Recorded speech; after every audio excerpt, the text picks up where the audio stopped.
So today is a great day. I've actually solved one of the mysteries of this window that I left open on my other two videos where I changed the window regulator here on my Lexus ES300.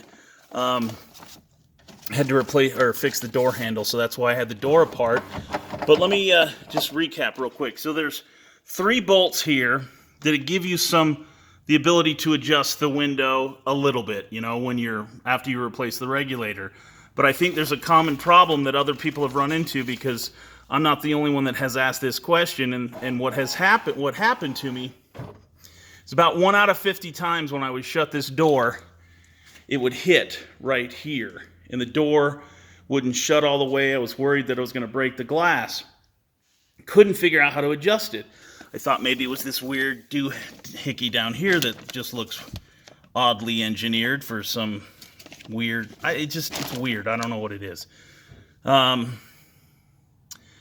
But doing a search on Club Lexus, I found somebody had the same problem, and they said, hey, here's the adjustment right here. Well, what this adjusts is there's a stopper on the front and the back of the window. There's one here, and there's one on the front as well.